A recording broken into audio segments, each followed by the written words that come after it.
So I've made a few stop motions, but how? Number 1, the software. The first software is Stop Motion Studio, which is mostly for phones and tablets, or iPads. And then there's Dragon Frame, which is good, other than the fact that it may cost $300. And then there's official Boinx iStopMotion. Now you want to type in Boinx iStopMotion free download. Do not click this one because it costs money. Click this one right here. Anyways, you're going to scroll down until you actually see iStopMotion. And then you can either click Mac OS or Mac iOS, whichever is your computer. And then it's pretty easy, you just click this, but for some reason this really only works on potato computers, so if you have a newer version, I'm sorry.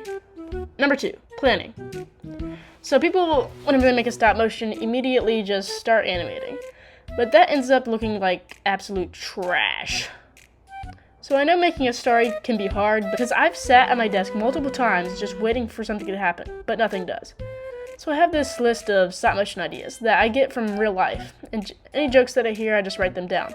And I circle them when I do it, and then one day, I just wake up and say, hey, I haven't done that stop motion today, so I do it. Number 3, shooting. So when you're shooting a stop motion, you need a set and a character, or multiple characters if you want to challenge yourself. And then you need a camera. A lot of YouTubers recommend DSLRs and stuff like that, but honestly, a webcam like I have works just fine. The one that I have, I really, really like it. So once you have all your materials, it's time to get animating. So here we have our character, and we may want to just put our camera into focus here. But the character seems to be at a sort of not that great angle, so let's put the platform on some stands.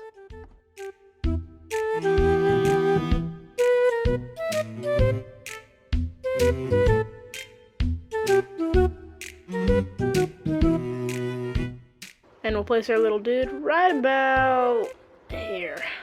Okay, and to take each frame, I just click this button or press enter on my keyboard. It may be different for each software, but same difference. Now, every stop motion software I know has this feature called onion skinning. Right now you can see my whole hand, but now you can only see kind of, well, half of it. So basically how it works is it wants you to see halfway of the picture you just took and the live feed. That way, if you knock anything over, you can actually see what the old picture was. So the concept of stop motion is when you take one picture and then move it to the next picture and run all the frames together, and then it makes the illusion of movement. So you want to start out slow, and then you want to make the movements bigger as you go on. And then as you end, the movements get smaller.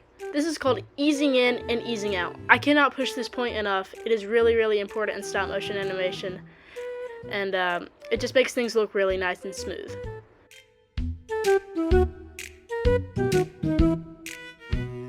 So I'll just animate him waving, and I'll speed it up, do not worry.